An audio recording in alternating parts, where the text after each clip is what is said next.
Wapendwa, napenda kuchukua nafasi. Mada yangu niliyopewa ni mada inayosema mchango wa taasisi za dini katika kutetea, kulinda na kutunza tunu ya amani.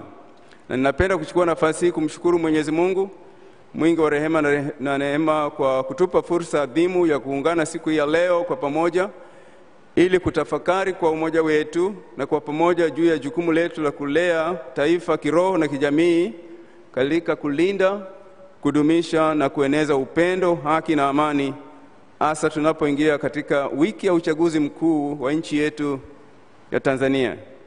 Taasisi za dini zina nafasi ya kipekee sana katika kutunza, kulinda na kudumisha amani ya taifa, hasa nyakati za uchaguzi ambapo mara nyingi kunakuwa na mivutano mikubwa ya kisiasa, maneno ya uchochezi na chuki yanayoleta migawanyiko na hofu kubwa miongoni mwa wananchi. Amani, haya maneno mawili nitakayoyatamka, wasilisho langu hili unaweza ukasahau yote niliyosema. Haya mawili naomba usisahau. Haya mawili nayoenda kusema naomba usisahau. Wasilisho langu unaweza ukasahau yote nitakayoyasema. Haya mawili usisahau. Amani ndio uhai wa taifa lolote. Amani ndio uhai wa taifa lolote. Amani ndio uzima wa taifa lolote. Hayo mambo mawili. Amani ndio uhai na uzima wa taifa lolote. Na kwa hiyo amani hutunzwa na kulindwa wakati wote ili watu wa Mungu wapate kuishi kwa furaha na matumaini. Amani inatunzwa na ulindwa. Inatunzwaje? Amani inatunzwa kwa upendo. Upendo ni msingi mkuu wa imani katika dini zote. Biblia inatukumbusha upendo haukosi kuwa na adabu, hautafuti mambo yake, hauoni uchungu, hauhesabu mabaya, haufurahii udhalimu, bali ufurahi pamoja na kweli. Nasoma hayo katika kitabu cha kwanza wa Korintho sura ya 13 mstari wa 5 mpaka wa 6. Vivyo hivyo, Qur'ani inasisitiza kuwa Mwenyezi Mungu anawapenda wanaotenda mema. Hiyo ni sura ya 2 aya 195. Na ndugu zetu Waislamu wanahimizwa hapa sio tu kutenda kwa haki bali pia kwa wema na huruma. Hala anapenda wale wanaofanya mema hata zaidi ya kile kilichotakiwa kisheria. Katika wakati wa uchaguzi, upendo wa dhati unapaswa kuwa dira ya taasisi za dini na watu wote. Upendo unaojenga mifumo imara katika jamii, upendo unaounganisha taifa kwa umoja na mshikamano wa uzalendo, upendo unaofundisha kuvumiliana na unaolinda utu wa kila mwanadamu bila kujali chama, kabila, rangi au dini ya mtu. Kuhubiri upendo ni kuhimiza watu kuishi kwa kuheshimiana, kuthamini utu wa wengine, kuepuka lugha za chuki na mifarakano na kushirikiana kwa heshima na upendo hata katika tofauti za kisiasa na kidini. Tutumie tofauti za kisiasa na kidini kama fursa ya kubadilisha tofauti hizo kuwa chanzo na chemichemi ya utajiri wa kuzalisha amani katika nchi yetu ili kustawisha maendeleo endelevu kwa watu wote. Amani inalindwa kwa kutenda haki na kutimiza wajibu. Haki ni uti wa mgongo wa amani ya kweli. Biblia inasema, bali utafuteni kwanza ufalme wa Mungu na haki yake, na hayo yote mtazidishiwa. Mathayo 6 mstari wa 33. Biblia inatukumbusha tena, na kazi ya haki itakuwa amani, na mazao ya haki yatakuwa ni utulivu na matumaini daima, na watu wangu maskani zilizo salama na katika mahali pa kupumzikia penye utulivu. Isaya 32 mstari wa 17 mpaka 18. Na Qur'ani inaagiza, enyi mlioamini, kuweni wasimamiaji wa haki, mashahidi kwa ajili ya Mwenyezi Mungu, ijapokuwa ni kinyume na nafsi zenu au wazazi wenu au jamaa zenu, awe tajiri au maskini, Mwenyezi Mungu anawajua zaidi, basi msifuate matamanio yenu ili msije mkapotosha haki.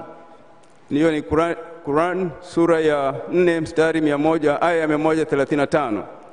Kama viongozi wa dini tunapaswa kuwa mashahidi wa ukweli, kuhimiza uadilifu na uaminifu katika matendo ya haki na maneno yanayobariki na kuhimiza amani katika jamii. Taasisi za dini zisifungamane na upande wowote katika siasa, bali tuwe sauti ya haki na amani kwa watu wote na makundi yote katika jamii na wote wanaotaka mustakabali bora na imara wa nchi yetu.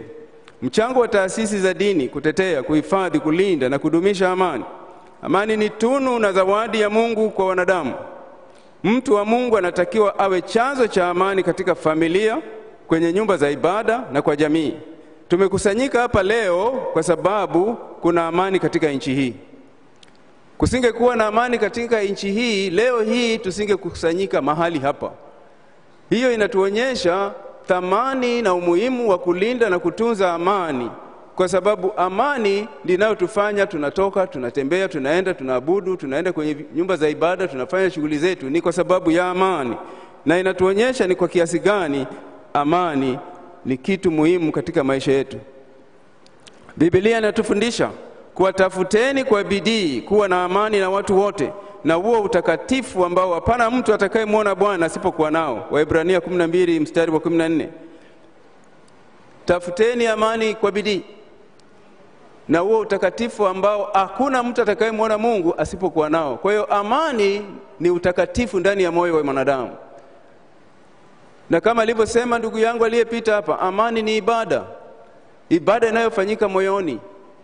Amani inatoka kwa Mungu. Tunapokuwa na roho ya amani, tunakuwa mashahidi wa kweli wa neno la Mungu. Amani inatunzwa na kulindwa kwa vazi la upendo na kutenda kwa haki inayoambatana na wajibu.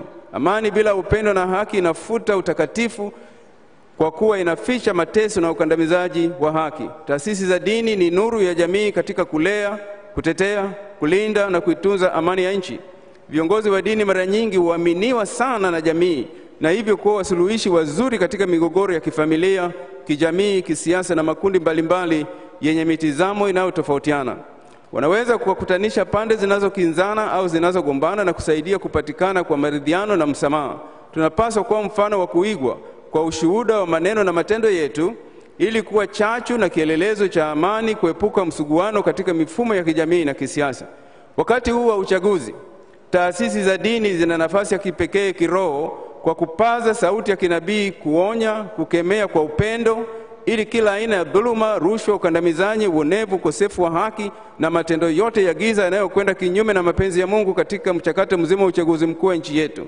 Amani ya kweli haiwezi kuwepo pasipo upendo na haki.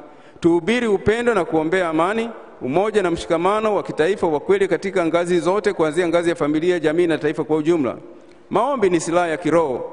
Tunapoliombea taifa amani, tunaunda mazingira ya kiimani yanayochochea upendo, umoja na utii kwa Mungu. Tupaze sauti za kinabii kwa pamoja na umoja, kuelimisha jamii na taifa kwa ujumla, kuepuka kueneza chuki, lugha za uchochezi na matamko yenye malengo ya uvunjifu wa amani na kuleta vurugu na mifarakano katika jamii yetu. Tunao wajibu wa kulea taifa kwa misingi ya neno la Mungu, ili kulinda, kuhifadhi na kudumisha amani endelevu ya nchi hii leo, kesho na kwa vizazi vijavyo. Tuendelee kuomba Mungu atujalie baraka na neema kwa ajili ya uchaguzi huru wa haki na amani siku ya tarehe 29 Oktoba 2025.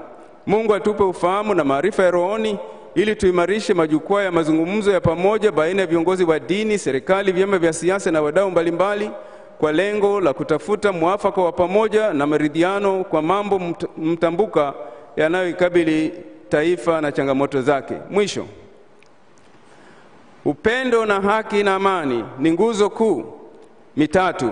Upendo, haki na amani ni nguzo kuu mitatu inayojenga taifa lenye utulivu, mshikamano na matumaini daima. Bila upendo, taifa linagawanyika. Bila haki, dhuluma na uonevu utamalaki. Na bila amani, taifa linaangamia na kuteketea. Bila amani, taifa linaangamia na kuteketea.